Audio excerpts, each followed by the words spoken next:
मेरे शुभ चिंतक जब मुझे कहने लगे कि ये जो गांव वाला पंगा है ये नहीं लेना चाहिए क्योंकि गांव के लोग समझने को तैयार नहीं है, तो मैंने एक ही बात उन सबसे कही थी कि देखो भाई, अपने लिए हर कोई जी रहा है, अपने तरीके से सब सोच रहे हैं, आसान काम को सब कर रहे हैं और मुश्किल काम से सब भाग रहे हैं। कब तक हम भागते रहेंगे? और यदि काम आसान है तो हर कोई कर लेगा और मुश्किल है तो उसे सिर्फ वही कर पाएगा जिसको समझ में आया हुआ है, और जिसको समझ में आया हुआ है वो यदि जिम्मेदारी नहीं लेगा तो फिर समाज में दूसरे लोग कैसे लेंगे जिनको समझ ही नहीं आया हुआ। इसलिए समझ में आए हुए लोगों की ये प्राथमिक जिम्मेदारी बनती है कि वो अपने गांव को इस तरह से समझाएं जो उनको समझ में आया है। समस्या ये कि क्या गांव समझेगा?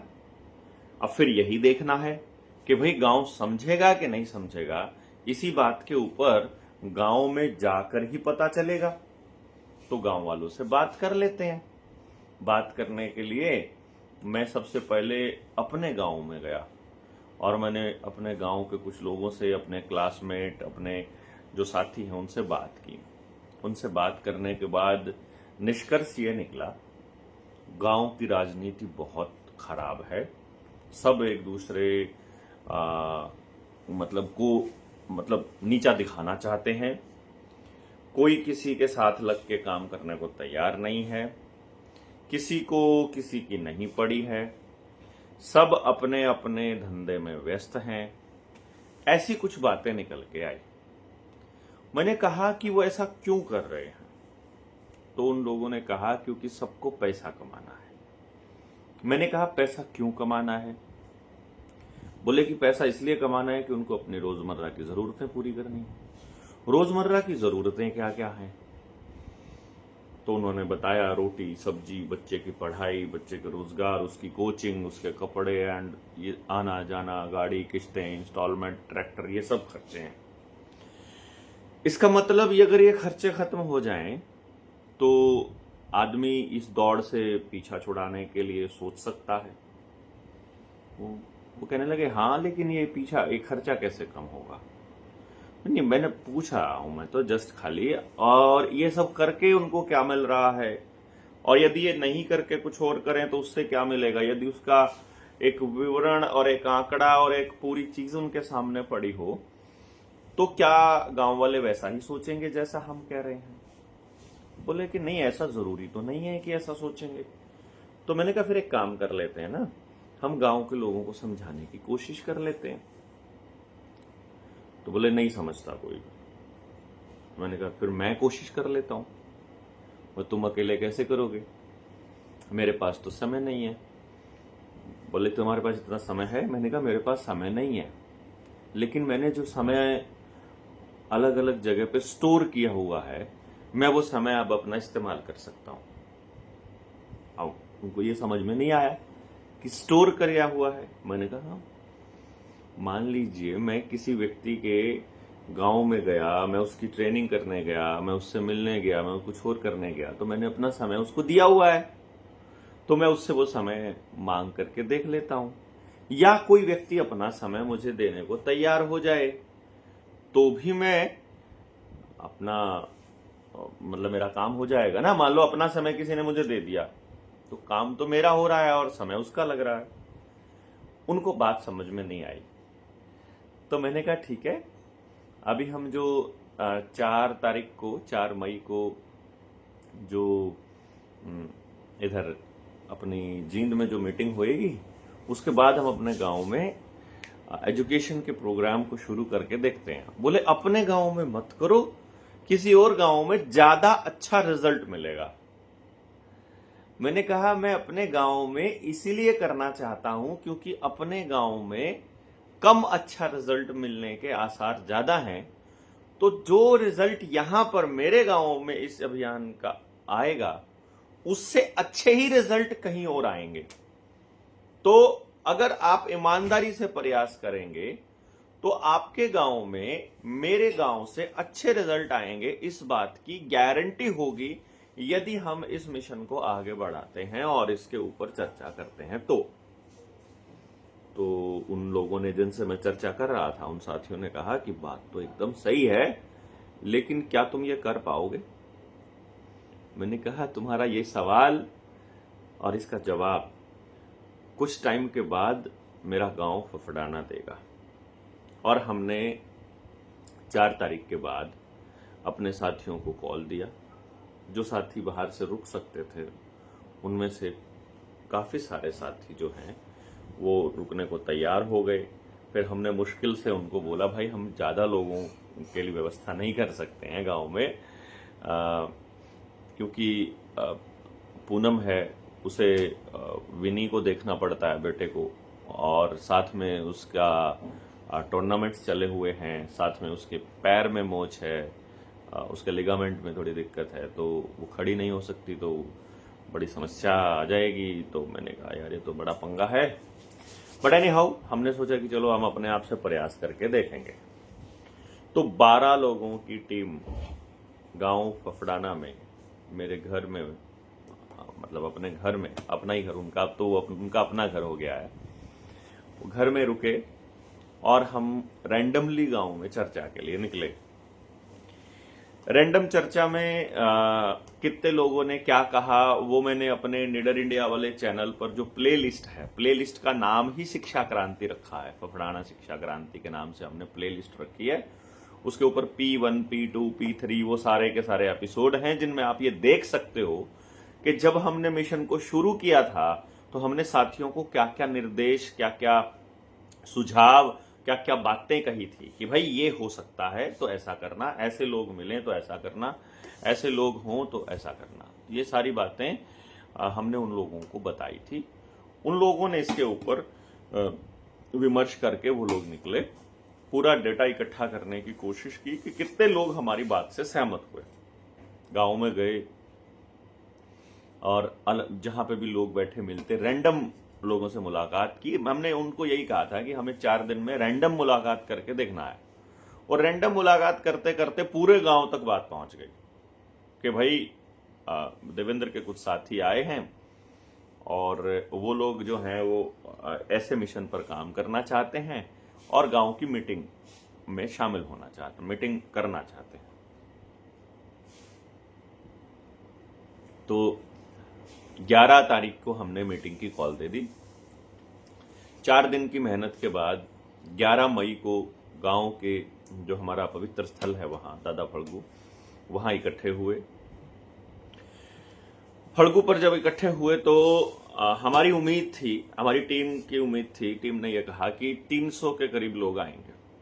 तो मैंने कहा 300 लोग बहुत ज्यादा होते हैं एक गांव में, और ये बड़ा अलग विषय रहता है। पर मैं ये मान रहा हूं, मतलब मैंने ये कहा था, सही बता रहा हूं मैं आपको, कि यदि 50 लोग आ जाते हैं एक रैंडम कोशिश से, क्योंकि मैंने अपने किसी क्लासमेट को नहीं कहा, मैंने अपने किसी साथी को नहीं कहा, मेरे हम उम्र जितने हैं, कोई बाहर है कोई गांव में है, मैंने किसी से चर्चा नहीं की।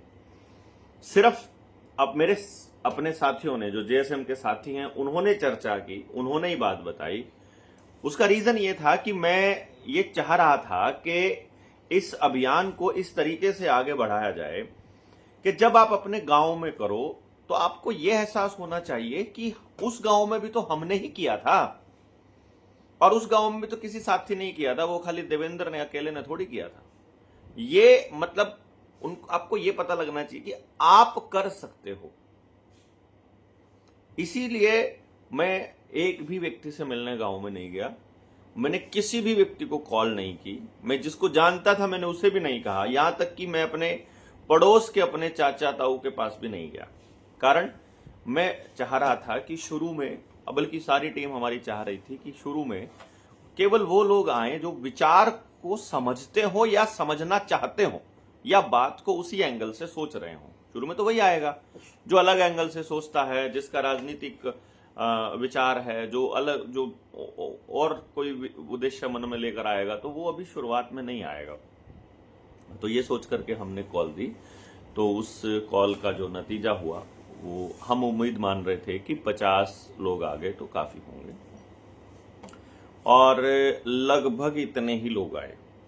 मतलब 50 हों, 70 हों, 60 हों, एग्जैक्ट नंबर हमने नहीं देखा, लेकिन हमारी अगर जेएसएम की टीम वहां नहीं होती तो हमारा पूरा टेंट खाली होता।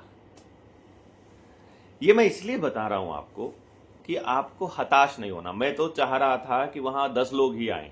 मैं सही बताऊं आपको, मैंने अपने सभी साथियों को बोला था कि मैं चाहता हूं कि कम से कम लोग आए, ताकि सबको यह पता हो कि एक टाइम पर उस मीटिंग में भी इतने कम लोग थे और इतने ज्यादा लोग हो गए उस मीटिंग के बाद के प्रयास से। थोड़े से ज्यादा होना मजा आता है, लेकिन ज्यादा से कम हो जाना उसमें बड़ा दुख होता है। इसीलिए आपने देखा होगा कि अपना जो मोर्चा है वो शुरू में जितने लोग थे उससे ज्यादा लोग अभी जुड़ रहे हैं। लगातार हम लोग अपना प्रयास कर रहे हैं, और जो गांव के लोग जुड़ेंगे वो भी तो मोर्चे में ही जुड़ेंगे, वो कहीं और थोड़ी ना जुड़ेंगे। जब हम लोग काम मोर्चे के बिहाफ पे कर रहे हैं या उस नाम से कर रहे हैं तो इसलिए मैं जो प्रयास है अपना वो यही है कि मोर्चे के जो साथी हैं वो इस बात को समझें कि आप अपने गांव में यदि काम करेंगे तो ऐसी ही दिक्कतें आएंगी। तो वही दिक्कतें आपसे शेयर करने के लिए हमने ये अभियान चालू किया है कि प्रैक्टिकल नॉलेज होना चाहिए। थ्योरेटिकल तो बहुत दुनिया बोलती है, क्या आपने सचमुच ऐसा किया है? तो हम जो कर रहे हैं बिना इज्जत बेइज्जती के ध्यान में रखते हुए हम आपको बता रहे हैं कि हमारा स्टेप 1 ये रहा और उसका ये नतीजा रहा। आप अपने गांव में करते हो, उससे अच्छा किया तो उससे बेटर रिजल्ट आने के चांसेस हैं, उससे कम किया तो उससे कम आने के चांस हैं। जितनी ईमानदारी से करोगे उतने अच्छे रिजल्ट्स आएंगे। जितना अंदर कुछ और घुसा होगा, मतलब इस बदलाव के अलावा कुछ और घुसा होगा। मैं आपको एक बात बता रहा हूं, कल को कोई साथी बिना मतलब कुछ भी कहे उसका कोई लॉजिक नहीं बनता है। आज हमारा एकमात्र उद्देश्य है व्यवस्था को परिवर्तन करना। व्यवस्था जो चल रही है उसके लिए पूरी व्यवस्था को गांव को समझाना। उस परिवर्तन में जो करना पड़ेगा हम वो करेंगे। इसलिए बिल्कुल क्लियर होने चाहिए कि हम कुछ करने के लिए ये काम नहीं कर रहे हैं, बल्कि ये काम करने के लिए हमें कुछ भी करना पड़ेगा तो हम वो करेंगे। इसको समझना। जैसे कुछ लोग कहते हैं आप चुनाव लड़ोगे, मैंने कहा मैं चुनाव नहीं लड़ूंगा। हम राजनीति कर रहे हैं, ये जो हो रहा है ये राजनीति है। राजनीति करने के लिए ये काम नहीं कर रहे हैं हम ये काम कर रहे हैं, और इसको कंप्लीट करने के लिए हमें जो करना पड़ेगा, इवन चाहे राजनीति भी हो, कुछ भी हो। मैं चुनाव नहीं लड़ूंगा, मैं ये पहले बता रहा हूं आपको। मैं अपना खुद का तो चाहे मुझे लड़ना भी पड़ेगा तो भी नहीं लड़ूंगा। उसके लिए तो मैं बिल्कुल कंफर्म हूं कि बिना चुनाव लड़े तुम मुझे राज्यपाल बना देना ना, मेरे को राष्ट्रपति बना देना ना, बिना चुनाव लड़े। तुम मुझे कुछ और बना देना, लेकिन मैं चुनाव लड़के किसी से भीख नहीं मांगने वाला वोटों की। मैं ये कह रहा हूं अगर तुम्हें लगे तो। ये मतलब मेरा उद्देश्य वो नहीं है जिंदगी का, मेरा मकसद वो नहीं है। आप उसको समझ नहीं पा रहे हैं कि दूसरे एंगल से मुझे एक्सप्लेन करना पड़ता है। इसलिए बोल रहा हूं कि मैं चुनाव नहीं लड़ूंगा, नॉट एट एनी कॉस्ट। तो इसलिए हमने इस मिशन को इस तरह से लिया है कि हमें कोई फर्क नहीं पड़ता है कौन साथ आएगा कौन नहीं, क्योंकि हमारे को कुछ गेन नहीं करना है। गेन नहीं करना तो हमारा कोई नुकसान नहीं होगा, हो ही नहीं सकता है। हम अपना काम ईमानदारी से करने वाले हैं। तो इसमें जो लोग हमारे साथ हमारे उस मीटिंग में आए, जो जेएसएम की उस फल्गु वाली मीटिंग में आए, उस मीटिंग के बाद हमने एक अनाउंसमेंट किया कि जिन जिन को हमारी बात सही लगती है और वो हमारा साथ देना चाहते हैं, वो सब लोग अपना नाम लिखवा दें। किसी के ऊपर कोई कंपल्शन नहीं है, ये कॉपी पेन रखा है और वो नाम लिखवा दिया गया। मैं ये नाम इसलिए लेना चाहूंगा क्योंकि ये वो लोग हैं मेरे गांव के जिन लोगों ने मतलब डे 1 में ये बोल दिया कि तुम सही करना चाहते हो और हम तुम्हारे साथ हैं। और ये बात मैं आपको बताऊं कि बड़ा कमाल होता है जब आप कोई काम करते हैं। शमशेर सिंह बेनीवाल, राजवीर टेलर हैं, मेरे दादा लगते हैं शमशेर जी भी। मैंने फिर सबको फोन करके पूछा है कि आप मेरे क्या लगते हो, कि मैं 30-35 साल पहले गांव छोड़ गया था तो मुझे नहीं मालूम है, बल्कि उससे पहले तो मतलब स्कूल टाइम में हम लोग गांव में होते थे तो भी कोई ध्यान देता नहीं है। तो संदीप ये मेरा स्टूडेंट है, एक्स स्टूडेंट है। राम कुमार जी, जोगिंदर जी, इंदर सिंह कश्यप, जसबीर सिंह, महिपाल, नीटू और सतीश कुमार जी, अमर सिंह, अमर सिंह चाचा, जयवीर रामफल, रामफल सन ऑफ श्री रामफल, सुपुत्र श्री रामफल, दिनेश बेनीवाल, गुरपाल सिंह जी, सुभाष देसवाल, सुरेश कौशिक जी और इकबाल दुहन। ये 17 लोगों ने अपने नाम लिखवाए, जिनमें से मैं ये इसलिए बता रहा हूं क्योंकि मैं आपके सामने एक एक चीज लेकर के आ रहा हूं। 17 लोगों ने नाम लिखवाए और उनमें से 2 लोगों के फोन नहीं थे, 2 लोग बाहर रहते हैं, 4 लोग निकल गए, हमारे पास 13 लोग रह गए। तो 14 लोग इसमें एक आना जाना लगा रहता है, तो हमने इसको 14 लोगों की टीम कॉन्सेप्ट को एक्सेप्ट किया कि भाई हम 14 लोग हैं और ये 14 लोग अगले शनिवार को फल्गु पर फिर से मिलेंगे। अगला शनिवार मतलब जो कल गया है, आज संडे है तो ये कल शनिवार की बात है। तो शनिवार को हम लोग फिर मिलने के लिए हमने कॉल किया, सबको कॉल किया, तकरीबन सब ने ये कहा कि हम आएंगे, ज़रूर आएंगे। परंतु दुख की बात ये थी क्योंकि उन्हीं के साथ हमको मीटिंग करनी थी, तो उसमें दुख भी नहीं है, मतलब ये एक मैं इसमें दुख मैं गलती से बोल गया क्योंकि मुझे दुख होता नहीं है, तो मैंने ऐसे बोला, उसके लिए सॉरी। एक्सपेरिमेंट का ये पॉइंट है, मैं अपनी डायरी में मैंने नोट किया है कि हमारे कितने लोग उस मीटिंग में आए जो पिछली मीटिंग में थे। तो अभी हमारी इस मीटिंग में आए पिछले लोग, 4 लोग हमारे पिछली मीटिंग से आए, कल की जो मीटिंग थी हमारी, और 5 लोग जो है वो नए आए जो पिछली मीटिंग में आ नहीं पाए थे, लेकिन उन्होंने वीडियो सुनी और बोला कि हम आपके साथ हैं।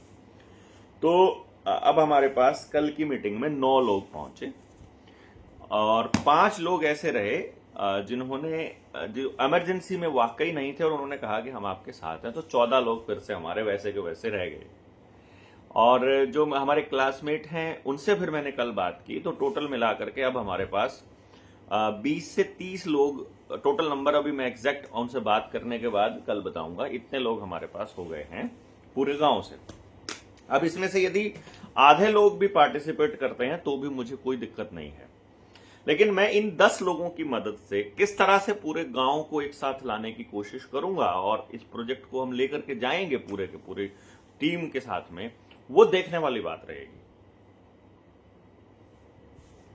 आपको ग्राउंड रियलिटी और प्रैक्टिकल का अनुभव मुझे देना है और उसी अनुभव के लिए हम लोग फिर से 21 तारीख से 21 मई 2025 को बुधवार है, बुधवार की शाम को फिर मेरे गांव में इकट्ठा हो रहे हैं।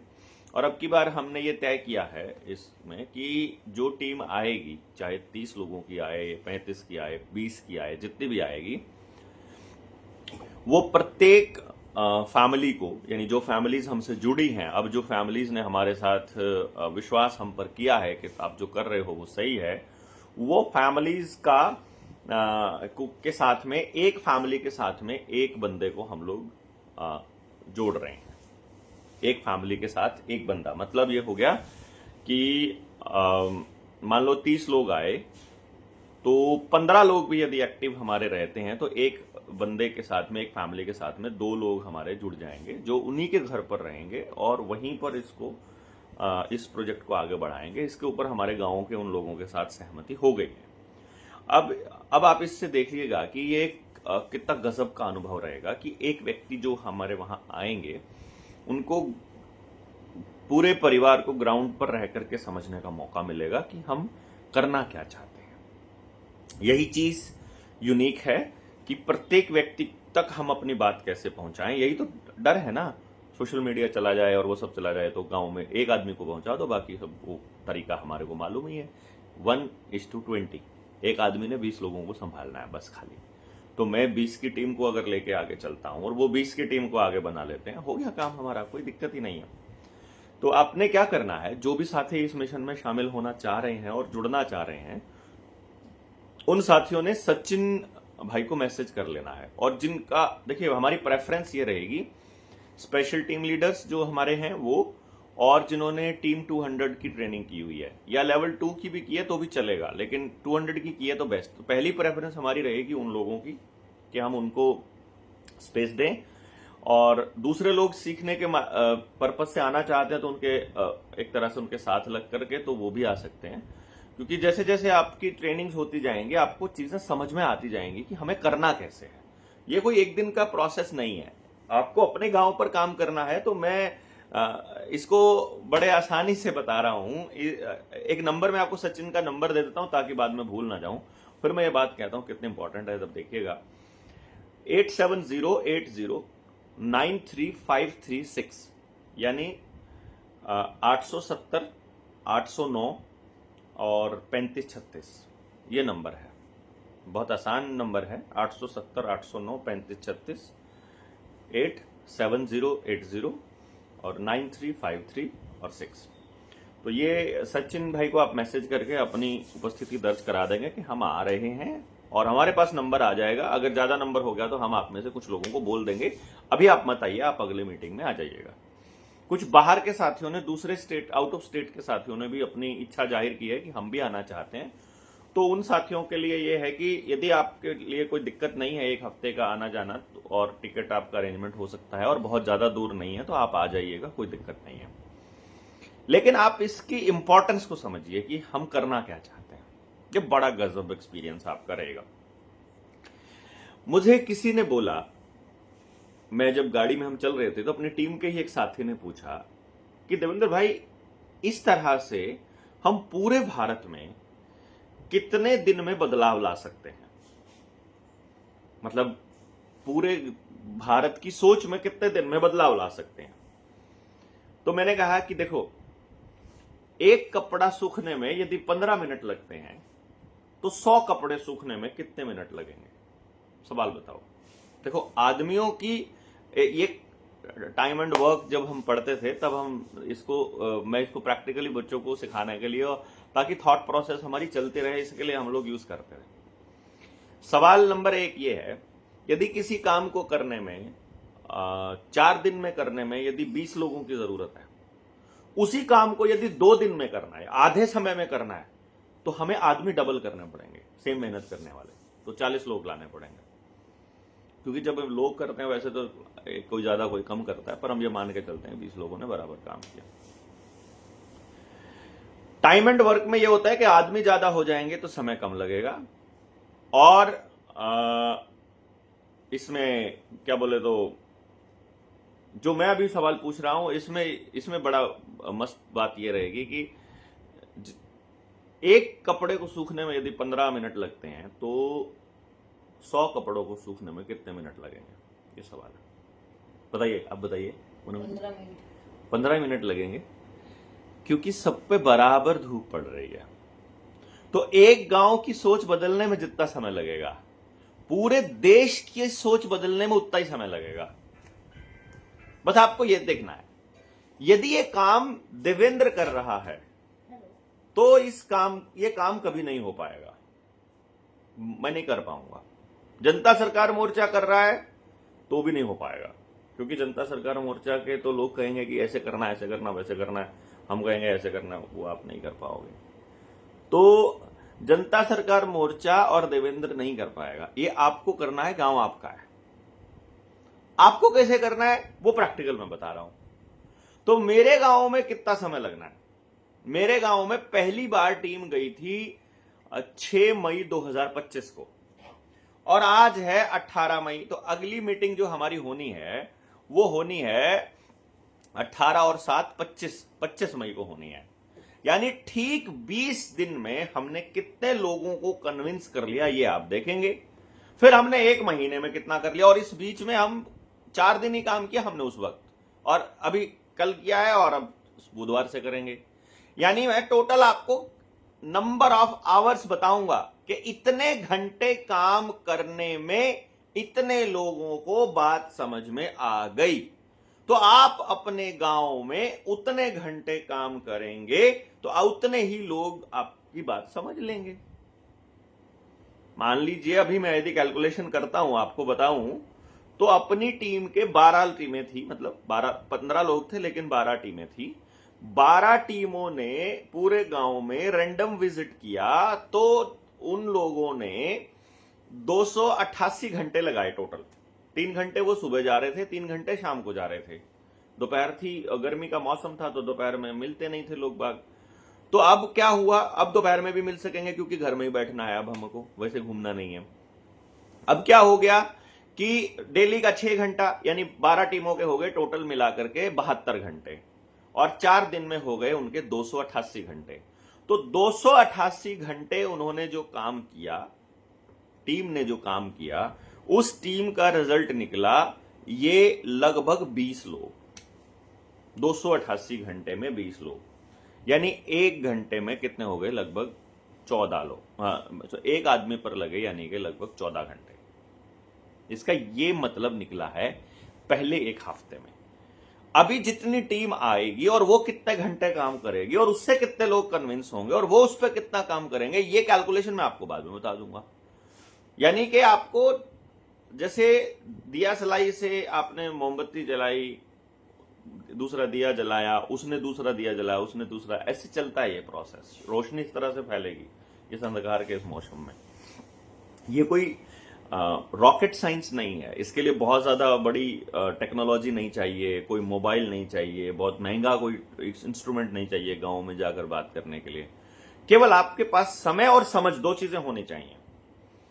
दूसरी बात, आपको ये नहीं सोचना है कि अच्छा है मेरी इज्जत हुई, बेइज्जती हुई, नहीं हुई, नहीं हुई, इज्जत नहीं हुई तो क्या हो गया, हमने अपना काम ईमानदारी से करना है ना। कोई हमारी बात सुने ना सुने, बेइज्जती करे, कोई फर्क नहीं पड़ता है। हमारे तो गांव में भी मिला था, हमारे को एक व्यक्ति भी मिला था, अपनी टीम को बोल रहा था वो तो बड़ा फ्रॉड है, भाग गया था और पछताओगे तुम उसके साथ लग के। मुझे मालूम पड़ा, मैं उसके साथ अपनी टीम के साथ उसके गांव गया, मैंने कहा, मैं उसके घर गया, मैंने कहा बताओ भाई कब क्या कुछ हुआ था, मुझे नहीं ध्यान है, तुम्हें ध्यान होगा कि मैंने क्या गलत काम किया है गांव में, कभी कुछ ऐसा काम किया है जिससे पछताना पड़े किसी को साथ लग के। तो वो बोला नहीं, मैं तो मजाक कर रहा था। मैंने कहा तुम मजाक कर रहे थे यार, मेरी सारी टीम जो है वो डिस्टर्ब हो गई है कि यार हम ऐसे आदमी के साथ लगे हुए हैं। तो फिर उसने ये कहा कि मैं तो ये देख रहा था कि ये कितने पक्के हैं तुम्हारे साथ रहेंगे। मैंने कहा तू बढ़िया भाई, अपना बंटाधार हो जाए और तेरी चेकिंग हो जाए, ये गलत बात है। तो उस पर कुल मिला करके उसने बंदे ने फिर अपना खेद प्रकट किया कि मेरे मुंह से निकल गया था और ऐसा कुछ है नहीं, और नहीं भाई बाकी तुम लोग सही काम कर रहे हो और तुम सही आदमी के साथ हो, ऐसा उसने खुद बोला अपनी जुबान से। फिर मैं कहा चलो कोई बात नहीं, मेरे आते ही फिर चालू हो गया। फिर मैंने पड़ोसी से पूछा उसको कि ये आरएसएस से है क्या, बोला हाँ। मैं कहा फिर ठीक है, फिर माफ है, क्योंकि इन घटिया लोगों का तो मुंह लगना ही नहीं है। अगर आपके आसपास कोई नरेंद्र मोदी का प्रशंसक या वो मिले तो ये नहीं कहते हैं कि हाँ आपने उसका तिरस्कार करना है, बस ये समझ लेना है कि वो बेचारे किसी मंद बुद्धि को, जैसे सड़क पे चलते हुए कुछ नहीं कहा जाता ना, वो मंद बुद्धि लोग हैं ये सारे, जो उनको फॉलो करते हैं, जो उनको मानते हैं, जिनको लगता है कि वो कोई सही आदमी है, जिनको नरेंद्र मोदी सही आदमी लगता है। मतलब हमें तरस आता है उनकी बुद्धि पर, लेकिन लगता है तो लगता है, ठीक है कोई बात नहीं। हमें जैसे हो सकता है उनको हमारे ऊपर आता हो तरस, पर नॉट ए बिग डील। असल बात ये है साथियों, जो बड़ी बात है वो ये है कि हमको सिर्फ ये देखना है कि एक गांव को पूरी बात समझने में कितना टाइम लगता है। और यदि हमने सच्चे दिल से मेहनत करके अपनी ऊर्जा को यदि गांव में लगाया है तो गांव बात समझेगा कि नहीं समझेगा, एंड ऑफ द डे हमको ये देखना है। हो सकता है कि अभी सही समय ना हो पूरे गांव को समझाने का, और यदि समझाने का समय है तो समझ में आ ही जाएगा। फिर हम तो सारी बात बता रहे हैं ना। देखो पंगा कहां होता है, जहां हमारा साथी अटक जाए, अगर हम लोग उनको सोल्यूशन देने में नाकाम हो जाए, हम सोल्यूशन देने में नाकाम हो जाएं और हम कहें कि आप हमको पावर दीजिए तो सोल्यूशन होगा ना। पहले सोल्यूशन पे बात करेंगे कि इसका सोल्यूशन क्या है। जैसे हमें पता लग गया कि हमारे गांव में शुगर मिल है, तो हमें पता लग गया कि चीनी के अंदर ये केमिकल्स होते हैं जिनकी वजह से हमको कैंसर भी हो सकता है, जिसकी वजह से हमारे अंदर हमारी कैल्शियम की कमी भी हो सकती है, हड्डियां गल सकती हैं और हम इस तरह से बीमार रह सकते हैं जिंदगी भर के लिए। पता लग गया। अब बोलेंगे सोल्यूशन क्या है, तो इसका सोल्यूशन है चीनी ना खाएं। तो बोले फिर मीठा कहां से खाएं, तो शक्कर, अब हमारे यहाँ ईंख तो होता ही है ना, लोग ईंख तो बो ही रहे हैं ना, तो अपना कलेसर और अपना कोलू लगा लेना है, बिना केमिकल का गुड़ और शक्कर हमारे पास अवेलेबल हो जाए, खांड बना ले अपनी, तो ऐसी तैसी करी हमने चीनी की, सोल्यूशन हो गया।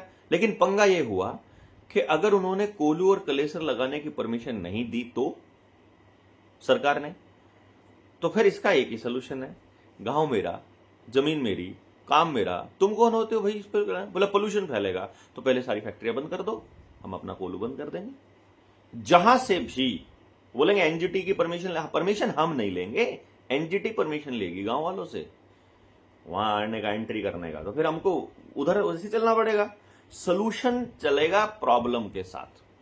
और इसीलिए मैंने आपको ये कहा है कि पहले एक बार जाकर के गांव की हर प्रॉब्लम को तो ले आएं, क्योंकि मैंने तो एक बात तय करी है कि एक बार तो पूरे गांव के हर आदमी की बात लेंगे ना कि वो क्या चाहता है। वो सोल्यूशन चाहता है कि यही बकवास चलती रहे चाहता है, और सोल्यूशन जो हम बता रहे हैं इसके अलावा उसके पास उससे अच्छा सोल्यूशन है तो हम वो कर लेंगे, उसमें क्या है। हमें हमें हमें ही सोल्यूशन देना ये थोड़ी ना बात है। वो कहे कि ऐसा किया जा सकता है तो तुम चलो आगे, तुमको हम लोग साथ देंगे तुम्हारा, तुम लीड करो इस मूवमेंट को, तो हमें कोई दिक्कत नहीं है। और इस तरह से जिम्मेदारी के साथ आगे बढ़ने वाला जो भी व्यक्ति गांव में मिलेगा, हम उस सोल्यूशन का उसको पार्ट बनाते चलेंगे। आपको मालूम पड़ जाएगा कि एक गांव को समझने में इतना समय लगा है तो पूरे देश को समझने में इतना ही समय लगेगा। आप अपने आसपास के 10 गांव को समझाना चाहते हो तो 10 गांव में योद्धा होने चाहिए अपने पास, जीएसएम की समझ वाले। उन्होंने कम से कम ट्रेनिंग करी हो, बात समझा हो, बात करी हो। अगर नहीं करी है तो भाई फिर इस मुहिम को बड़ा करना पड़ेगा। इसके अलावा कोई दूसरा रास्ता अपने पास है नहीं, समझाना तो पड़ेगा ही ना भाई। समझाए बिना कैसे करोगे? समझाना एक पहला प्रोसेस है। समझ ही नहीं आया हुआ है उनको तो फिर तो वो जिधर भी जाए उसमें उनकी गलती क्या है। और मैंने देखा है जिसको बात समझ में आई है वो आदमी अपने साथ आया है, जिसको नहीं समझ में आई, जिसकी दूसरी गुंडी कहीं अटकी हुई है, उससे हमको भी कोई दिक्कत नहीं है ना भाई। वो उसको कहीं और दिमाग उसका कहीं और चल रहा है तो उसका चलने दो, हम उसको बिल्कुल परेशान करने वाले लोग नहीं है। तो ये एक बढ़िया एक्सपीरियंस हो रहा है, एक्सपेरिमेंट भी हो रहा है और एक्सपीरियंस भी हो रहा है। इस प्रयोग में आप अपने अपने गांवों के ऊपर जो हमने वीडियो डाली है वहां से आप लीजिएगा, बात समझ ले सकते हो आप वहां से, आप यहां से आइडिया ले सकते हो। और हम जानबूझकर अपनी उपलब्धि को कम बताते हैं ताकि आप लोग, मतलब है भी हमारी उपलब्धि, हम जानबूझ के कम उपलब्धि लेके आ रहे हैं। हम प्रयास इतना कर रहे हैं कि बिल्कुल अपने आप समझे लोग, और अपने आप समझने वाली प्रोसेस लंबी चलेगी ऐसा हमारा मानना है। आपको इसमें क्या लगता है कि और क्या किया जा सकता है?